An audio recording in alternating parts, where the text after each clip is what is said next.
Assalamualaikum warahmatullahi wabarakatuh. Kembali bersama saya di pertemuan keempat mata praktikum PKB. Pada pertemuan kali ini kita akan membahas tentang NLP atau Natural Language Processing. Kalau gitu kita langsung aja ke codingannya.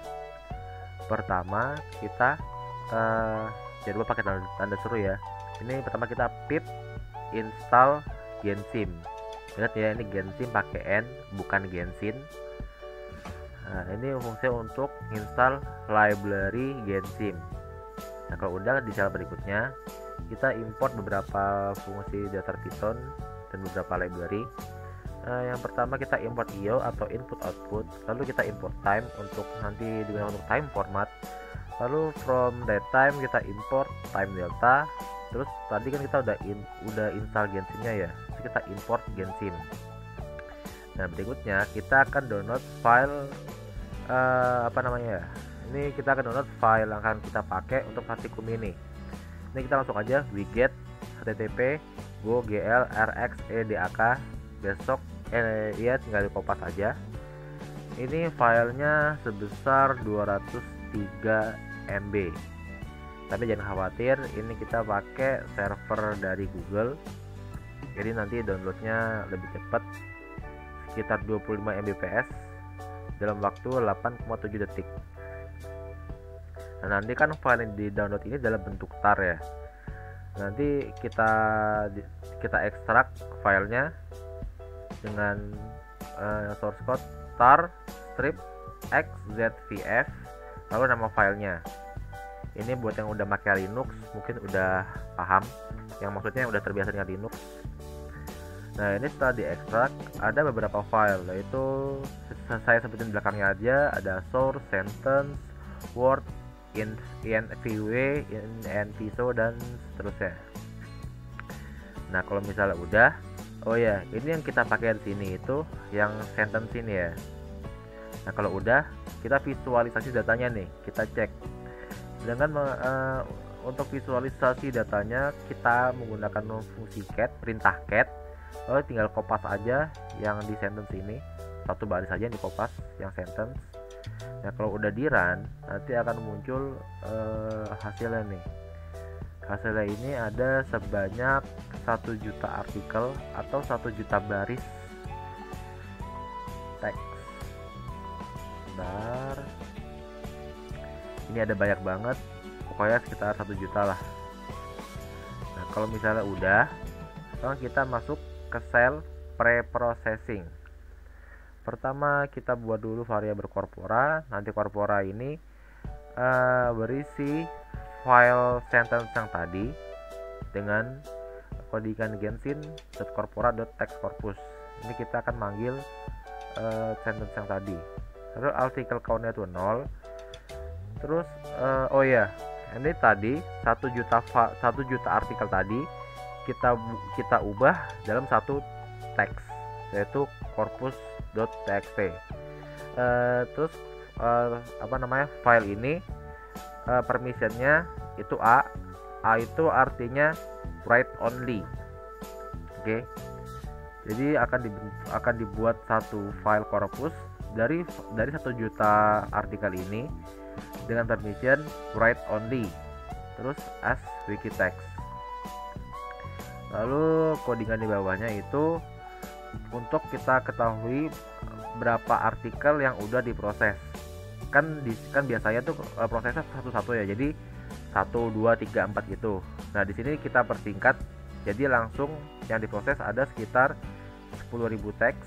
Jadi ini kita mulai prosesnya dari 10.000 sampai 1 juta. Ya, jadi prosesnya per 10.000 per 10.000 per 10.000 begitu.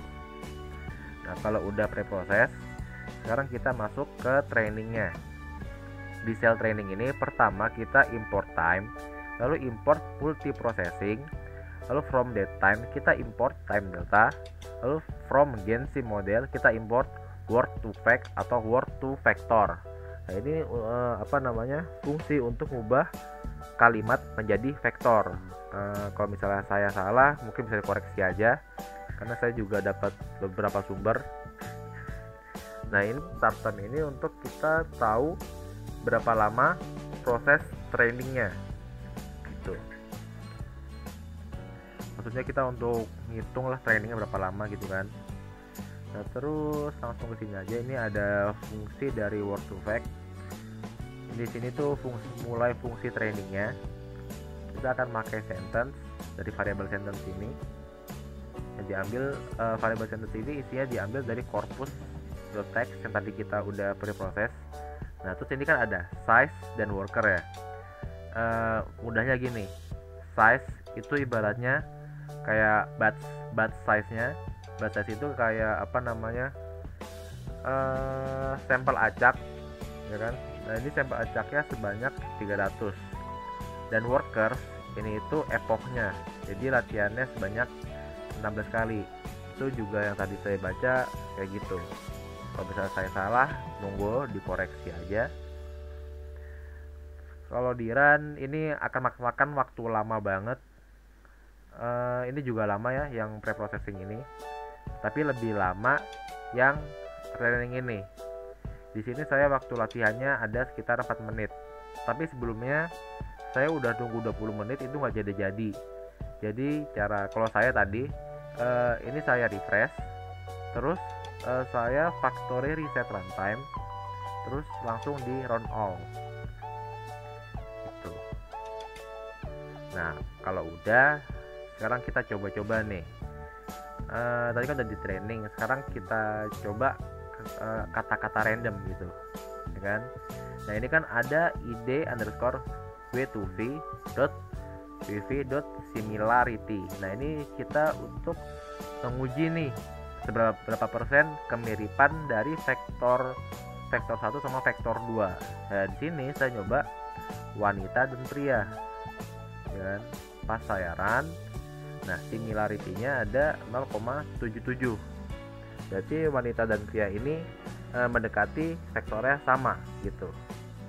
Tadi saya coba wanita sama anjing.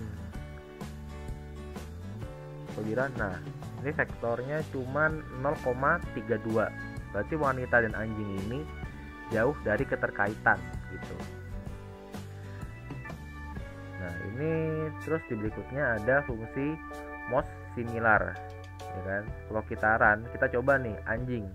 Nah yang muncul ada kucing, ada seekor, ada babi, ada ular, ada buaya. Nah ini tuh maksudnya yang paling mendekati dengan kata-kata anjing, yaitu ada kata-kata ini, ada kucing, seekor, babi, ular, buaya. Nah ini berarti identik dengan hewan, berarti kayak gitu. Sekarang kita coba sapi.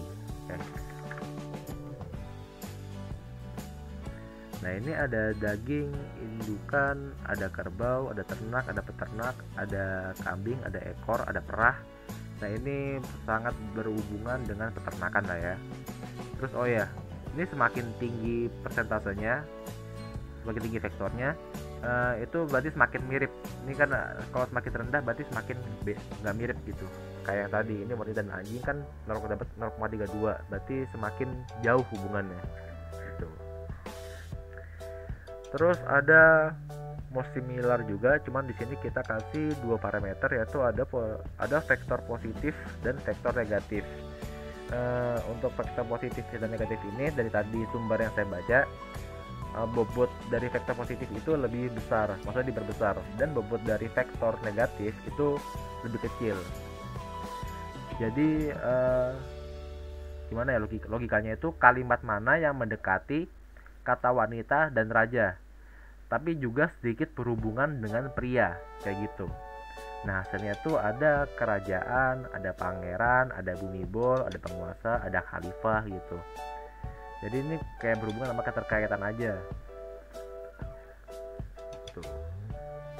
Dan yang terakhir ada fungsi doesn't match atau yang beda. Di sini saya masukin ada beberapa kata-kata, yaitu ada laki, ada wanita, ada cewek, ada perempuan, ada pria, ada cowok, ada banci, lalu di split. Nah di sini fungsinya untuk ngeluarin kata-kata yang beda sendiri. Nah ini kalau di run yang muncul adalah banci. Kenapa yang muncul banci? Itu karena banci bukan jenis kelamin. Karena kan ini semuanya jenis kelamin ya, kecuali banci gitu. makanya ketika di run yang keluar banci. Mungkin gitu aja video untuk pertemuan 4. Kalau misalnya kurang jelas mungkin besok bisa didiskusikan di Google Meet. Kalau begitu sekian, mohon maaf bila ada kekurangan dalam penyampaian. Assalamualaikum warahmatullahi wabarakatuh.